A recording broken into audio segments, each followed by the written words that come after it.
এখনকার বৈজ্ঞানিক যারা, এখন এক্সপার্ট যারা, সায়েন্স টেকনোলজি বলে, তারা কোনো এটাকে একটা কথা হইল, এটা কি যৌক্তিক? পানির কাছে চিঠি লেখে, কিন্তু ওমর ফারুক রাদিয়াল্লাহু তাআলা আনহু যে স্টেজ ছিল, তার কাছে বাহার নীল নীল কোনো ব্যাপারই নেই। সুবহানাল্লাহ। গাউস তাকেই বলে, আল্লাহ তাআলা তাকে এমন পথ, যখন যাকে যা বলে তখনই হয়ে যায়। সুবহানাল্লাহ। দাদা হুজুর কেবলার জীবনে আমরা দেখেছি, সেটা হলো এত বড় ফোঁড়া, পাকা ফোঁড়া, মানে ব্যথায় অস্থির, লোকটা টিকতে পারতেছে না। আমি বলতেছে, ডাক্তার সাহেব এই এখন কি ফুলে গেছে এবং পাকা ফোঁড়া। উনি চোখ বন্ধ করে এমনি হাত দিকে, কই তোর ফোঁড়া নাই, আর ফোঁড়া নাই। সুবহানাল্লাহ। এটা কি ডাক্তার লোকের সম্ভব? সাবেত আলী আসছে, পেট ব্যথা লেগে, এক গ্লাস পানি দিতে 30 বার মুখস্থ করে। সুবহানাল্লাহ। এই হলো দাদা হুজুর।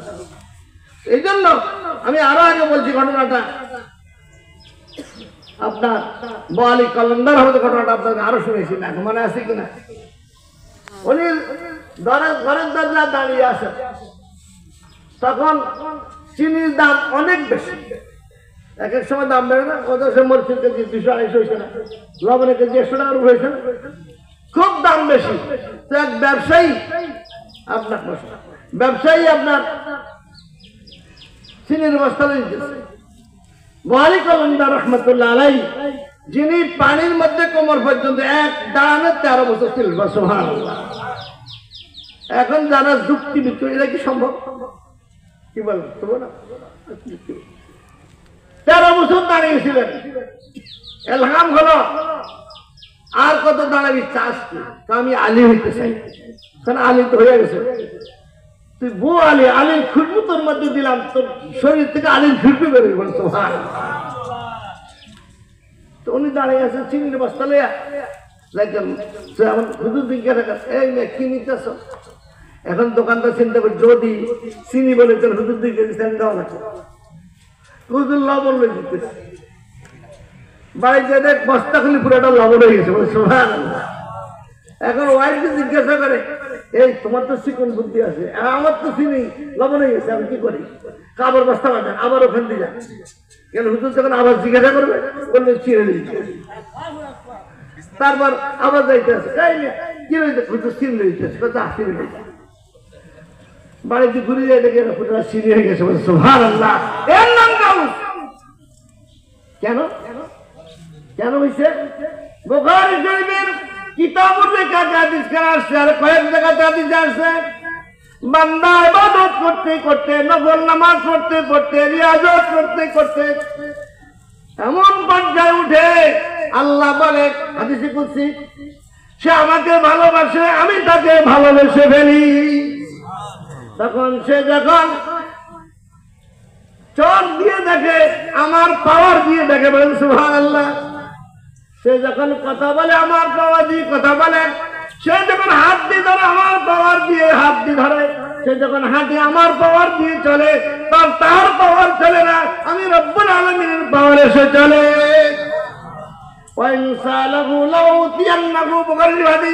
যদি সে কিছু চায়, অবশ্যই অবশ্যই আমি তাকে দিয়ে দেই।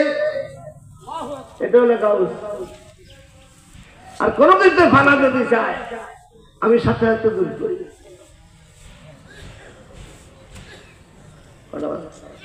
সালাতুন ইয়া রাসূলুল্লাহ আলাইকুম, সালামুন ইয়া হাবিবাল্লাহ আলাইকুম, সালাতুন ইয়া রাসূলুল্লাহ আলাইকুম, সালামুন ইয়া হাবিবাল্লাহ আলাইকুম।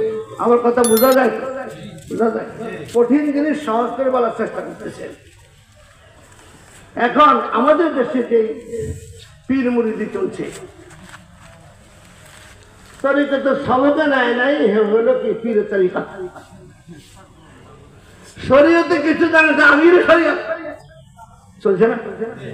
জীবনে মাদ্রাসার বারিন্দা তো জানে মুফাসসির করা, যার কারণে মানুষ মনে করে এই বধু ডাক্তার এখানে যারা যায় এরা তো ওই ফিসারের মতো একজন কতটা বুঝে না, ভালো করে বুঝতে হবে। এখন আপনাকে গাউসের দরবারে আসতে গেলে গাউস বুঝতে হবে। প্রথম আমরা কি মানুষ, প্রথম কি স্ট্রাকচারে বুঝে, প্রথম কি আমরা মানুষ। আল্লাহ কোরআন শরীফ প্রথমে মানুষের কথা, ইনসানের কথা বলে। ইনসান ইকরা বিসমি রাব্বিকাল্লাযী খালাক খালাকাল ইনসানা মিন আলাক, প্রথমে ইনসান বলছে মানুষ। এই ইনসান হতে হলে আলিফ দ্বারা তার ইমানে পারফেক্ট হতে হবে। ইমান পারফেক্ট না হলে মানুষ হয় না। এটা কি মানব কুলের অমানুষ, মানব কুলের অমানুষ। আবার বলছি, ইমান যদি সে কমপ্লিট না হয় তাহলে সে মানুষ, দেখতে মানুষ, আসলে কি মানব কুলের অমানুষ। এই জন্য 1 নম্বরে তার ইমান লাগবে, মানুষ হইতে হবে। 2 নম্বর লাম, ইনসান আল ইনসান লাম, লাম দ্বারা হলো লুৎফ লিনাত, দয়া অনুগ্রহ বিনয় থাকতে হবে। যে আলেমের বিনয় নাই, যে আলেমের ভদ্রতা নাই, যে আলেমের যতটুকু দাবি করুক তার মধ্যে নম্রতা নাই, সে ইনসান। তারপরে আলিফ, আলিফ দ্বারা হলো আপনার উলফত, ওখওয়াত, উনসিয়াত, তার মধ্যে সৌহার্দ্য থাকতে হবে। সাগর যেভাবে সকল আবর্জনা গ্রহণ করে, সব ময়লা গ্রহণ করে, প্রকৃতি ইনসানদের সকলকে গ্রহণ করবে, সুবহানাল্লাহ, পরে তার ময়লা সাফ করবে। আর ভাতৃত্ব থাকবে, কারো মধ্যে কোনো হিংসা থাকবে না, কারো মধ্যে কোনো বিরাগ থাকবে না, মহব্বতের সম্পর্ক সে সৃষ্টি করবে। তারপরে নুন, প্রতিনিধিত্ব, তার যোগ্যতা হতে হবে হাজার হাজার মানুষকে নেতৃত্ব দেওয়া। প্রথমে তার পরিবার থেকে শুরু হবে।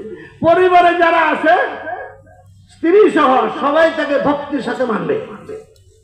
এখন মানে তো ডান্ডার করে, কারণ অথবা রাগ বেশি অথবা রেজি করে, এই জন্য না। যে আলেমের স্ত্রী তার কাছ থেকে পানি পড়া চায়, মনে করবেন ভক্তি আছে, সুবহানাল্লাহ।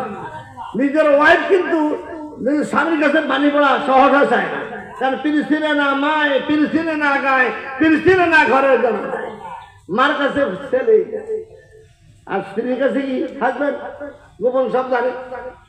আর কি গ্রামের কেউ মনে হাত পানি কদিন আগে চলছিল দেখছে, আবার ফির সবাই যে আলেম আলেম তার স্ত্রী পানি পড়া চায়, দোয়া চায়, মনে করতে হবে এটা কি হক্কানি। এখানে শাড়ি পড়া কঠিন, কি কঠিন, যত বড় হুজুর ওয়াইফের কাছে শাড়ি পড়া কি অত্যন্ত কঠিন।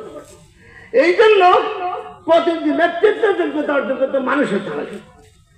আর একটা হলো সিন, সালামত, শান্তি, সে অশান্তির মধ্যে থাকবে না, কারা অশান্তি করবে না, তা কাউ পছন্দ রাখবে না। মান সালামান মুসলিমুনা মিন লিসানিহি ওয়া ইয়াদিহি, জবান দ্বারা এবং হাত দ্বারা, শক্তির দ্বারা কাউকে অশান্তিতে ফেলবে না, সে নিরাপদ তার কাছে।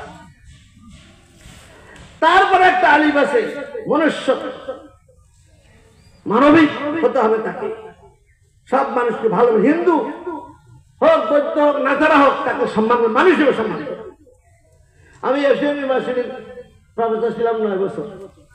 তো বাসে উঠছি, আমার 8-9 জন ছাত্র যারা মাস্টার্সে পড়ে, ওরা ওই বাসে। একজন হিন্দু ভদ্রলোক, ধুতি পরা, অত্যন্ত জীর্ণ শীর্ণ লোকটা, উঠতে পারে, কাঁপতেছে, আপনার জানা নেই। তা আমি উঠে ওনাকে জায়গা দেব। উনি বারো আপনি কি করেন, আমি কি করেন, তখন বসেন, মুরব্বী দাদা বসেন, বাংলা বসতে চায় না। আমি যদি ইউনিভার্সিটি প্রফেসর পড়ি মোটে বসে, তো পরে বললাম যে না, এইখানে আমি একটু শিক্ষকতা করি, একটু ছাত্র আগে খেয়াল করেন, সাথে স্যার আপনি বসেন, এতক্ষণ কি করছো, এতক্ষণ তো এই ভদ্রলোককে হিন্দু বলে তুমি তাকে বসতে দাও নাই, তুমি মানুষ হিসাবে তাকে গণ্য করো নাই, এখন দাঁড়াইছো কেন? এই নাম লেখো, রোল নম্বর লেখো, একতারা ভাস করো মনে হচ্ছে। ইউনিভার্সিটি শিক্ষকদের হাতে ক্ষমতা আছে, সবগুলি কে বলছে স্যার এক্সকিউজ মাফ করেন, আমরা তো ভুল করছি, ভুল না, জীবনে কানাদারি বলো যে আর কোনো মুরব্বীকে সম্মান বাদ দিব না। আর আজকে এই বাংলার জমিনে ইসলামের নাম দিয়ে নানান নাম দিয়ে প্রিন্সিপালের চতুর্দিকে 10-12টা ছাত্রদের রিজাল্ট লেটার দিচ্ছে। দেখছেন না? এত বড় বেয়াদবি এই শিক্ষার সামনে কোনো ভালো মানুষ প্রিন্সিপাল হবে মানে কি দেখেন এটা করা হচ্ছে আর কেউ তাদের করে অ্যাকশন যাচ্ছে না। এই প্রিন্সিপাল রিজাল্ট নিচ্ছে, হেডমাস্টার রিজাল্ট নিচ্ছে, মহাদেশ রিজাল্ট নিচ্ছে, প্রফেসর রিজাল্ট নিচ্ছে, মানে তার দলের না এই জন্য তাকে রিজাল্ট দিতে হবে। তো যাই হোক, সময় আমার কম, শেষে একটা অক্ষর আছে নুন। এই মানুষ হতে হলে তার আলোকিত জীবন হতে হবে। তার কাছে আসলে সকল শ্রেণীর অন্ধকার দূর হয়ে সে আলোকিত পারবে। এই 7টা গুণ যার আছে সে হলো মানুষ। সে কি মানুষ? তারপরে আপনার মানুষ হলেই চলবে না। এগুলি হিন্দু ভদ্রলোকের কি বিনা আছে না? আছে বৌদ্ধ ধর্মের লোকদের কি আছে? সৌহার্দ্য আছে, ভাতৃত্ব আছে না? এই গুণগুলো বৌদ্ধ হিন্দু সব ধর্মের লোকের থাকতে পারে। দ্বিতীয় নম্বর গুণ অর্জন করতে হবে, তাকে মুসলিম হইতে হবে। কি হইতে হবে? মুসলিম। মুসলিম করে আল্লাহর হুকুমের কাছে সম্পূর্ণ সারেন্ডার করবে। মুসলিম হইতে হলে কি লাগবে? আল্লাহর হুকুম সম্পূর্ণ সারেন্ডার করতে হবে। আল্লাহ বলছেন না, আমিও না। আল্লাহ বলছেন আমি বাইরে কোনো কথা চলবে না।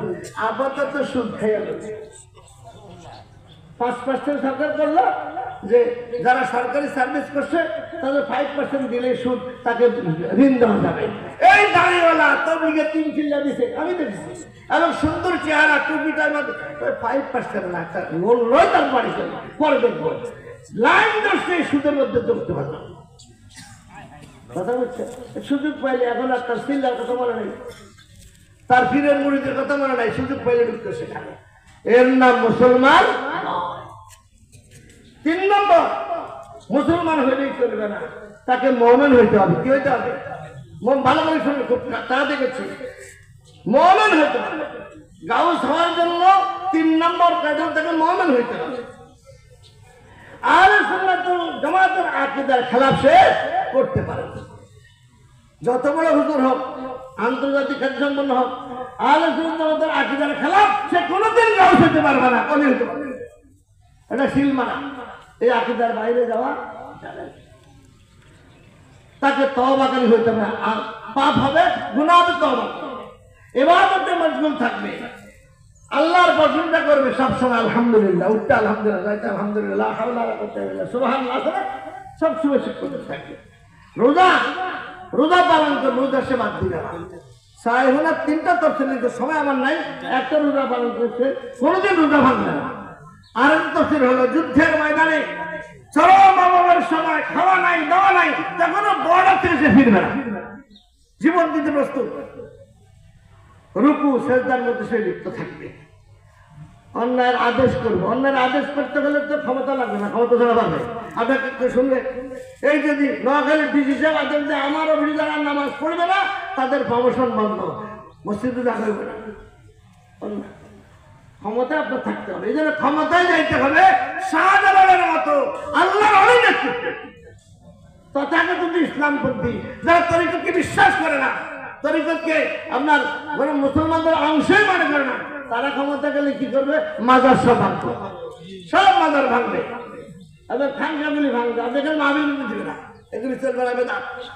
এই জন্য নেতৃত্বে আসবে কারা?